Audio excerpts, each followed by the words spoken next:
me. It is a busy, busy con. There's so much going on today. Well, thank you for coming to Dallas, right? Yeah, I'm really happy. I've never done a convention in Texas before. I actually went to UT, Austin. Yeah, so Austin I feel is like my home. So I actually flew into Austin and then drove up here. And I got a ticket in Temple, guys. It was very upsetting. The guy pulled me over and he's like, "Oh, did you just land from the airport?" I'm like, "No, I'm from Austin," and he still gave me a ticket. I thought, "Well, no, I'm hometown." No, you're still getting a ticket. Don't speed in Temple, guys. How fast are you going? Lessons learned. Yeah, lesson learned, right? Wow. Anyway, but it was a really fun drive up, and I'm just really happy to be here. So, Okay, well, you have quickly become known as the Queen of Geeks, nerds. So how does it feel to be such an inspiration? I really like being an inspiration. I don't really like the label of Queen of Geeks. It's a little presumptive. Like, who crowned me that? Nobody. The fans. It's my fans. Yeah. Maybe some of them. Yeah. I mean, it's an honor. But you know, the most exciting thing is when somebody comes up to me and says, "Hey, I'm making a web series because of what you do," or "Hey, I wrote a book," or "I do a blog." That's kind of like the biggest, I think, compliment, because that's beyond, like, what I do is beyond myself in a way. So yeah, that's what I love hearing, and I love being, you know, someone who can represent women who are into geek things. 5 years ago, I didn't really think there were a lot of people out there doing that.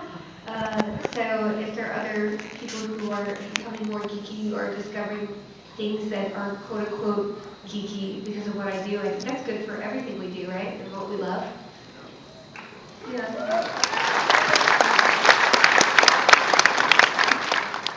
Now, you have been involved with so many fantastic projects. The Guild, Buffy, Dragon Age 2, the list goes on. But what has been one of your most awesome and surreal moments? Oh, well, that had to be at Comic Con this year. I was at a party thrown by Bill Prady, who is the creator of Big Bang Theory. And he gives a party every year at Comic Con. I finally got on the list. It's actually a very informal party, and he's a very, very nice guy. And George R. R. Martin happened to be there. And I was introduced to him. I was trembling, guys. And he said, "Oh, you're that girl who makes that geek show really written by a geek. Thank you very much." And I was like, "You know about my show?" Guys, I almost cried. I almost did. So that, I think, has been the most surreally, like, awesome.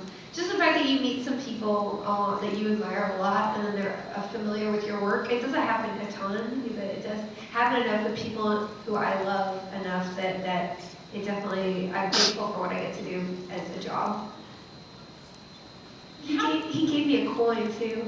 And I wanted to ask, it was like a coin from the Iron Throne. Like, I had the Iron Throne on it. Oh, I wow. wanted to ask him to sign it, but I thought it was tacky. I really wish I'd asked him though. Maybe next time. Yeah, Hopefully. I'll keep that coin in my purse. Yes.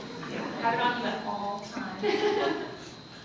So how do you manage your time? Because you do your own YouTube channel, you got the Guild and other shows, TV shows. How do you manage to do it all? Well, I'm just the kind of person, I'm very lucky because I found this job. Before I didn't really have this job, I was always depressed and slept a lot and didn't do much with my time except to take coffees with my friends.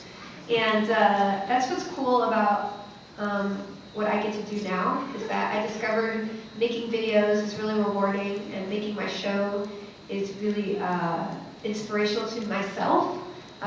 You know, I love doing it because it's bigger than myself. So I just work until I drop, which is not the way you should do it, guys.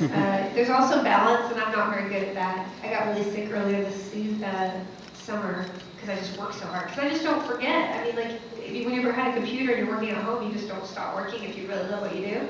So, you know, nowadays I actually made a new resolution to kind of balance that a little bit better. So I'll make myself not work after 8 p.m. or, you know, I'll make myself take one day on the weekend off if I can. But it's a lot, and I just feel bored if I'm not doing things. Like if I have a day off, I'm thinking, well, what, I should be creating something. I should be writing a book. Or what are you doing? Just take a day off. Stupid. So, It's hard to take a day off from your mind. exactly. And then when, everything is self-generated.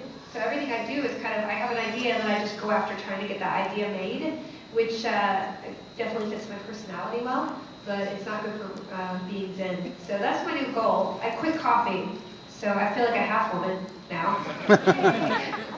But yeah. Okay, go ahead and start lining up if you have questions. I think there's a microphone over there. And I'm going to ask one more.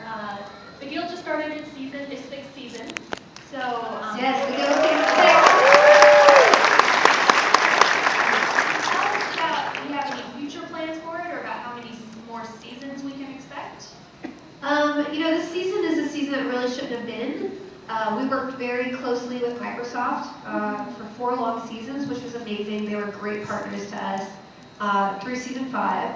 And then after that, they decided to go in a different direction, and I wanted to do this YouTube channel. So it was kind of, one of those things that just, they decided to not go forward with it more, which is totally fine. But the great thing is I still own the show, so I was able to go to YouTube and say, hey, can I put the next season of The Guild as part of our channel? And they agreed to it. It was an exception to everything because it's not normally something they would put in the channel slates they're picking up. So, season 6 is like the biggest season we've done. It's the longest script. I just keep getting bigger. So, as far as doing, what's going to happen in the future, I just don't know. Every season I think is going to be the last, and then we end up doing another season. I think that the arc of this season is really satisfying. And so after it's all out, all 12 episodes, I'll see what people are thinking and what the future of it is. I'm very lucky that I still own the show, so I can do a lot of things with it. I don't know what that would be, what platform to be on. Do I change the format? Do I try to do a TV show? There are all the things up in the air, and I'm just kind of trying to take a couple months off to think about it. But I love the show. I think the characters are really funny, and there's a lot more to tell in the world. So, we'll see what happens.